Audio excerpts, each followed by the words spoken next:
What is your name? Gary DiCarlo, Where are you from? Huntington Woods, Michigan, How old are you on September 11th, 2001? 35. Where were you on September 11th, 2001 when we were attacked? I was at home.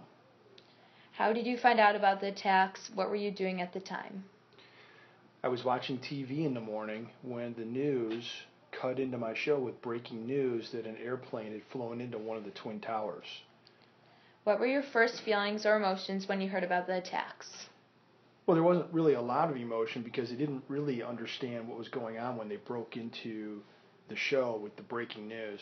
At that point, they just thought that somebody in a very small airplane had just kind of ran into the side of the building. They didn't understand the magnitude of what had really happened on the news. I mean, it was one of these things where nobody had footage, nobody knew what was going on, and I mean, nobody could imagine that a jet had run into the side of the tower. I mean, it was something that nobody even thought was possible.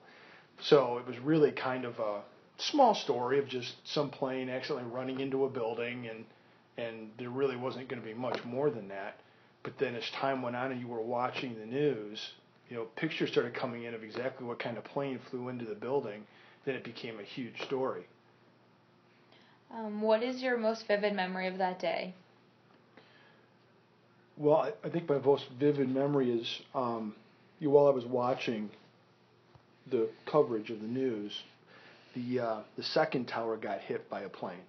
And really, at that point, the news still didn't really fully understand what was going on. They thought it was an accident. Nobody really knew it was an act of terrorism. And then when the second jet flew in, as you were watching it live on TV, I think everybody thought it was terrorism at that point because they realized the plane that flew into the second tower was a jet when they weren't sure about what kind of plane flew into the first one until some camera footage came in and they realized it was a jet too.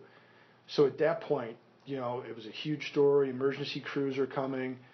And, it was just one of these things where the building was on fire and they were trying to evacuate. But the most vivid memory and something nobody ever thought would happen is when the first building started to collapse.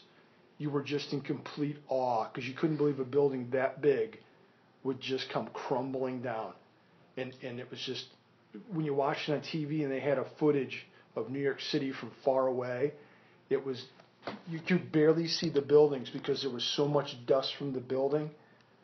As it fell, it was just unbelievable.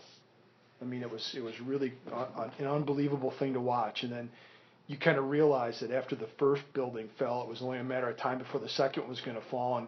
And I mean, it was kind of sad, but I mean, some of those camera crews got really close to the second building as they were kind of watching the building on fire, and you could see people jumping out of the windows because they just didn't want to burn to death.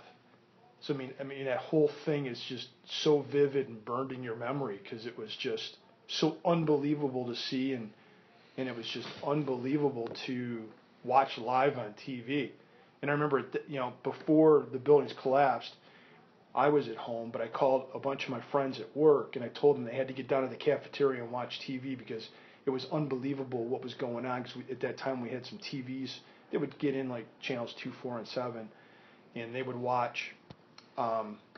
They'd have them on in the cafeteria from time to time, but I told them to go down there and watch because they wouldn't want to miss this, and they all did, and it was just an unbelievable day. What did you think of the government's reaction to the attacks? You know what? The government actually did a pretty good job. George Bush, I think did a pretty good job along with Rudy Giuliani, who was the mayor of New York City. I think they all kind of put it in perspective and tried to rally the country around the events and kind of, comforted everyone in the fact that they would find out, who was doing it. They grounded all the flights because, if you remember, it wasn't just the Twin Towers, but the Pentagon got hit, and then there was the mystery around the plane that crashed in the field in Pennsylvania that they realized was probably heading for the White House. So, I mean, they kind of took the totality of all that.